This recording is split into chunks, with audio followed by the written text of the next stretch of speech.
An Essay upon the Development of Christian Doctrine by John Henry Newman. Chapter 2, Part 3.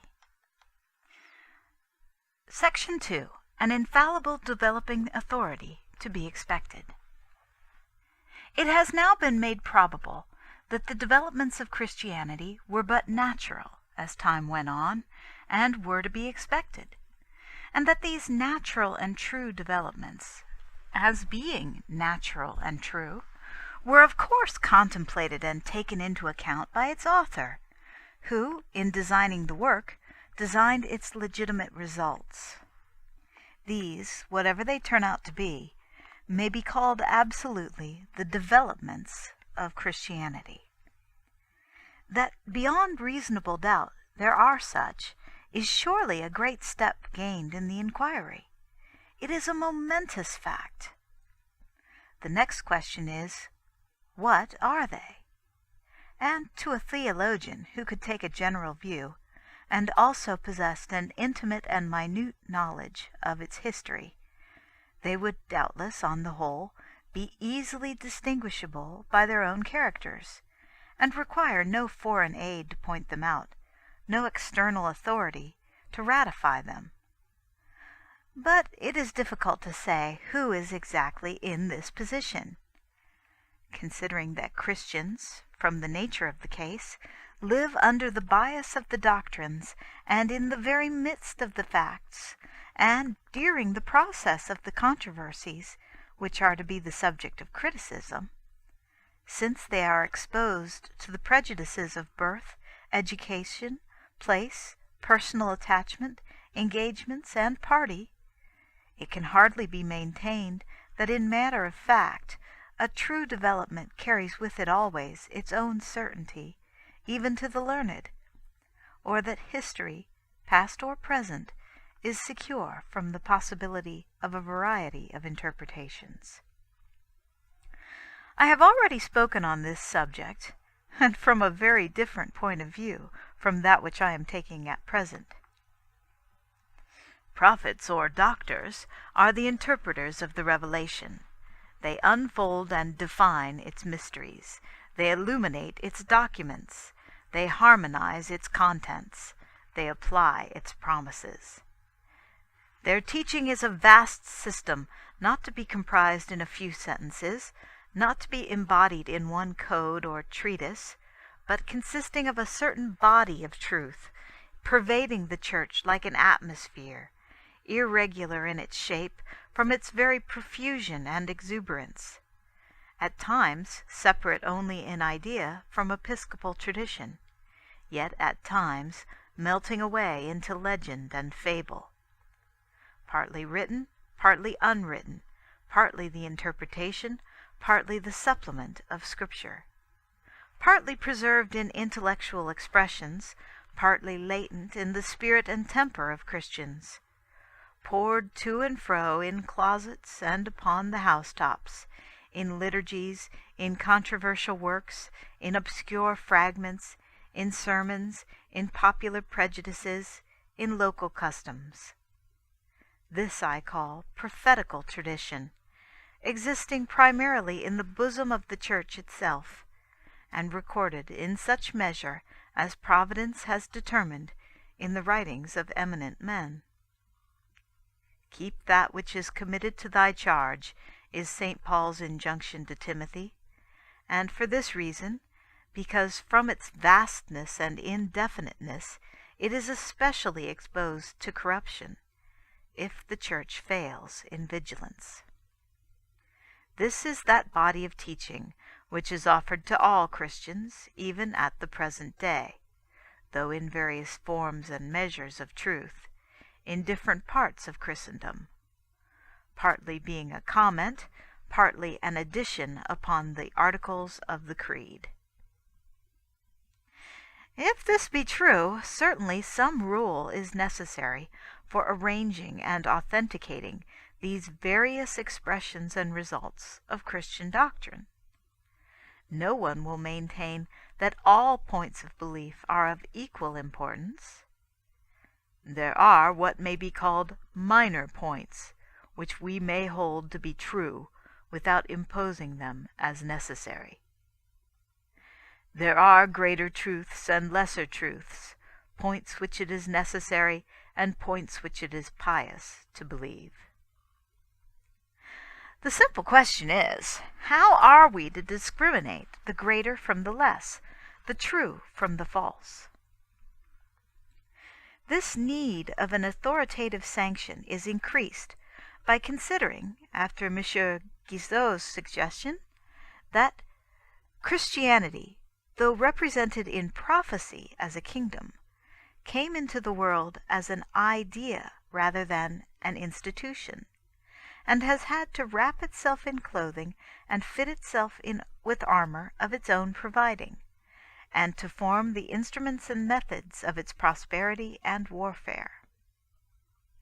If the developments which have above been called moral are to take place to any great extent, and without them it is difficult to see how Christianity can exist at all, if only its relations toward civil government have to be ascertained, or the qualifications for the profession of it have to be defined, surely an authority is necessary to impart decision to what is vague and confidence to what is empirical, to ratify the successive steps of so elaborate a process, and to secure the validity of inferences which are to be made the premises of more remote investigations.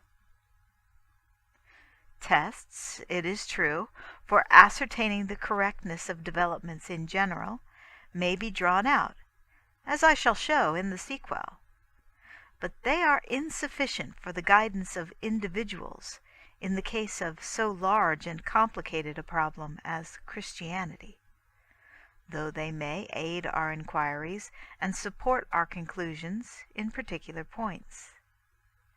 They are of a scientific and controversial, not of a practical character, and are instruments rather than warrants of right decisions.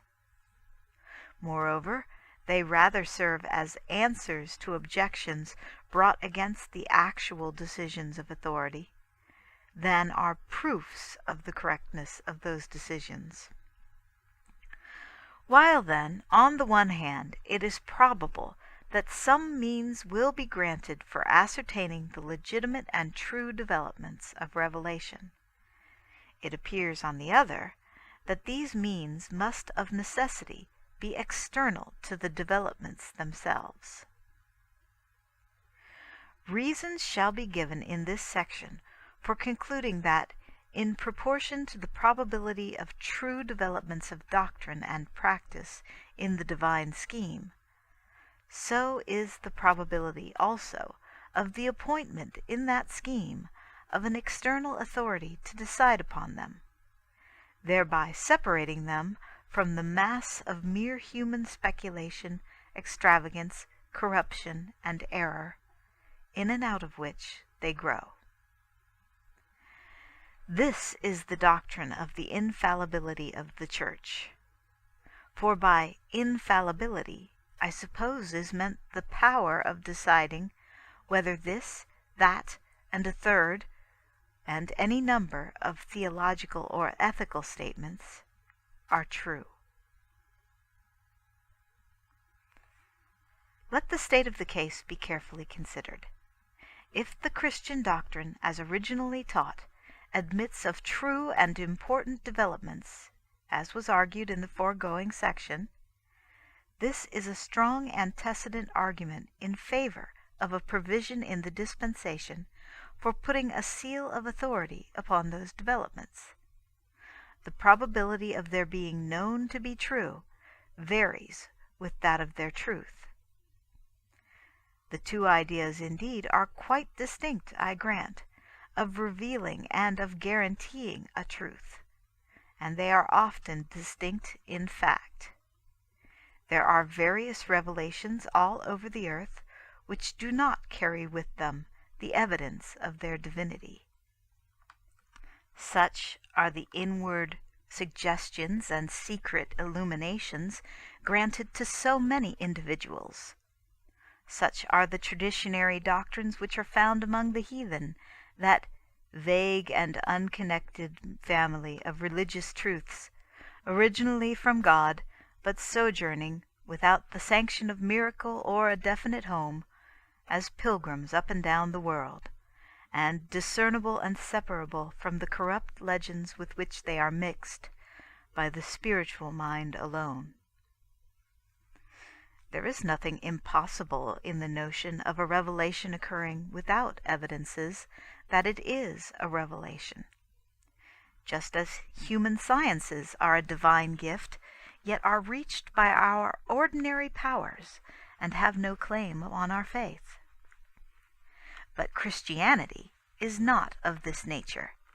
It is a revelation which comes to us as a revelation, as a whole, objectively and with a profession of infallibility. And the only question to be determined relates to the matter of the revelation. If, then, there are certain great truths or duties or observances, naturally and legitimately resulting from the doctrines originally professed, it is but reasonable to include these true results in the idea of the revelation itself, to consider them parts of it. And if the revelation be not only true, but guaranteed as true, to anticipate that they too will come under the privilege of that guarantee. Christianity, unlike other revelations of God's will except the Jewish, of which it is a continuation, is an objective religion, or a revelation with credentials. It is natural, I say, to view it wholly as such, and not partly sui generis, partly like others. Such as it begins, such let it be considered to continue. Granting that certain large developments of it are true, they must surely be accredited as true. An objection, however, is often made to the doctrine of infallibility in limine, which is too important not to be taken into consideration. It is urged that, as all religious knowledge rests on moral evidence, not on demonstration, our belief in the Church's infallibility must be of this character. But what can be more absurd than a probable infallibility, or a certainty resting on doubt? I believe because I am sure, and I am sure because I suppose. Granting, then, that the gift of infallibility be adapted, when believed, to unite all intellects in one common confession, the fact that it is given is as difficult of proof as the developments which it is to prove, and nugatory therefore, and, in consequence, improbable in a divine scheme. The advocates of Rome, it has been urged, insist on the necessity of an infallible guide in religious matters, as an argument that such a guide has really been accorded. Now it is obvious to inquire how individuals are to know with certainty that Rome is infallible. ... How any ground can be such as to bring home to the mind infallibly that she is infallible? What conceivable proof amounts to more than a probability of the fact? And what advantage is an infallible guide, if those who are to be guided have, after all, no more than an opinion, as the Romanists call it, that she is infallible? This argument, however, except when used, as is intended in this passage, against such persons as would remove all imperfections in the proof of religion, is certainly a fallacious one. For since, as all allow, the apostles were infallible, it tells against their infallibility or the infallibility of Scripture as truly as against the infallibility of the Church. For no one will say that the apostles were made infallible for nothing, yet we are only morally certain that they were infallible. Further, if we have but probable grounds for the Church's infallibility, we have but the like for the impossibility of certain things, the necessity of others, the truth, the certainty of others. And therefore the words infallibility, necessity, truth, and certainty ought all of them to be banished from the language. But why is it more inconsistent to speak of an uncertain infallibility than of a doubtful truth or a contingent necessity, phrases which present ideas clear and undeniable? In sooth, we are playing with words when we use arguments of this sort. When we say that a person is infallible, we mean no more than that what he says is always true, always to be believed, always to be done. The term is resolvable into these phrases as its equivalents. Either then the phrases are inadmissible, or the idea of infallibility must be allowed. A probable infallibility is a probable gift of never erring. A reception of the doctrine of a probable infallibility is faith and obedience towards a person founded on the probability of his never erring in his declarations or commands. What is inconsistent in this idea? Whatever, then, be the particular means of determining infallibility, the abstract objection may be put aside. End of Part 3.